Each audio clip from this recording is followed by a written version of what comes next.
আসসালামু আলাইকুম বন্ধুরা, আজকের আলোচনার বিষয় হচ্ছে লাইন চিপ।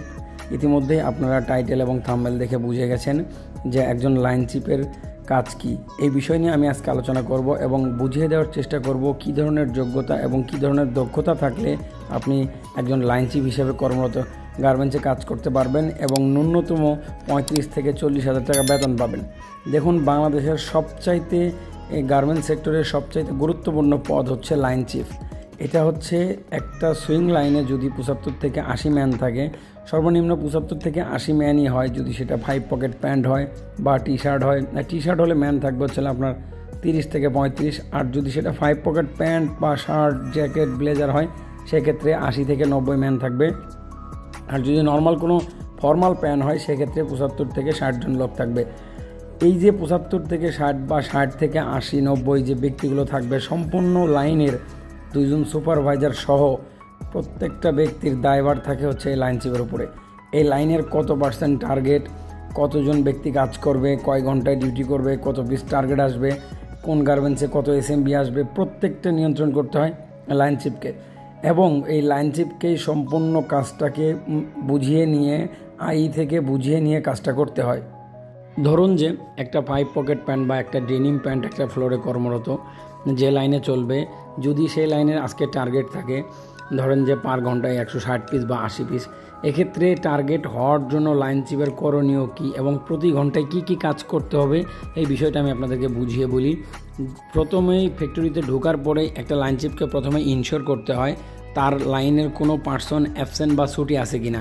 যেহেতু ওই 70 থেকে 80 জন ব্যক্তির সম্পূর্ণ দায়ভার তার কাঁধে থাকে, ছুটি, গেট পাস, এরপরে মেডিকেল লিভ সম্পূর্ণ তার হাত দিয়েই দেওয়া হয়ে থাকে। সুতরাং যে জায়গাগুলো প্রথমে ছুটি বা অ্যাবসেন্ট আছে সেই জায়গাগুলোকে সেই প্রসেসগুলোকে আগে সুপারভাইজারদেরকে দিয়ে অপারেটর পিএমের কাছ থেকে অপারেটর নিয়ে ফিল আপ করে দেওয়া।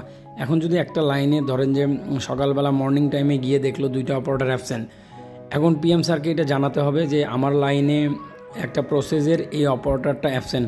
তখন পিএম স্যার অন্য কোনো লাইন থেকে ব্যালেন্স করে একটা অপারেটর বা 2টা অপারেটর আপনাকে দিয়ে দিবে, একজন লাইন চিপকে দিয়ে দিবে এবং তিনি নিয়ে তার সুপারভাইজারের মাধ্যমে কাজ বুঝিয়ে দিবে এবং টেকনিশিয়ান ও দ্বারা সরাসরি জায়গাটাকে ফলো আপ করে দিবে যাতে করে প্রোডাকশনের কোনো ব্যাঘাত না ঘটে এবং প্রতি ঘন্টায় ঘন্টায় মনিটরিং করবে সেই জায়গা থেকে কত পিস প্রোডাকশন আউটপুট হচ্ছে। দেখেন, শুধুমাত্র অ্যাবসেন্টকৃত যে 2টা জায়গা লাইন চিপ খুবই দক্ষতার সহিত এই 2টা জায়গায় টেকনিক্যালি কাজগুলো হ্যান্ডেল করবে যাতে অপারেটর সঠিকভাবে কাজটা বুঝতে পারে এবং বুঝে কাজটা করতে পারে। এই 2টা জিনিস খুবই ইনশিওর করবে। সেক্ষেত্রে লাইন চিপ অবশ্যই সুপারভাইজারের এই 2টা জায়গায় যে জায়গায় অ্যাবসেন্ট থাকবে এই 2টা জায়গায় অবশ্যই ভালোভাবে দেখে দিবে যাতে করে লাইনের প্রোডাকশন ফ্লো হয় এবং কোনো প্রকার অসুবিধা না হয় প্রোডাকশন হতে।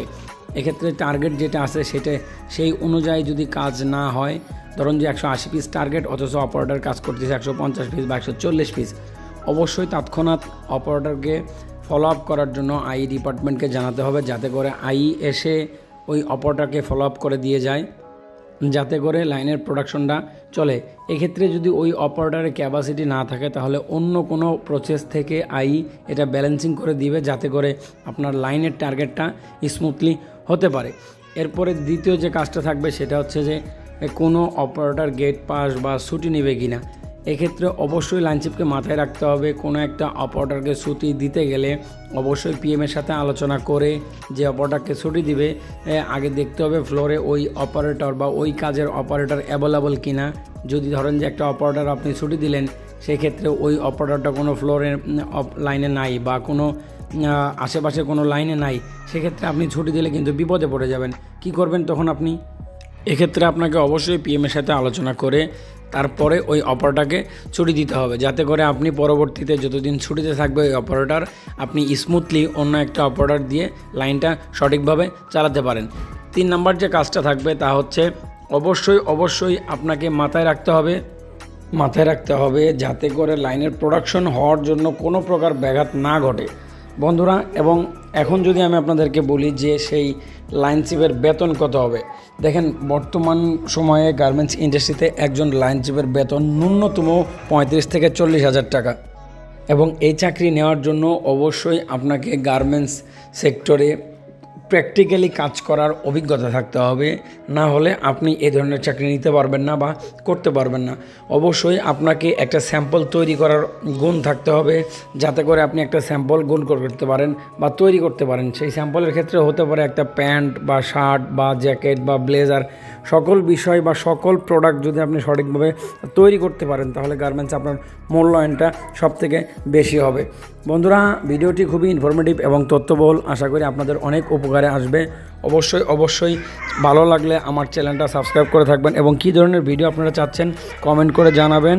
আমি আপনাদের সাথে সেই ধরনের ভিডিও তৈরি করার চেষ্টা করব। আসসালামু আলাইকুম।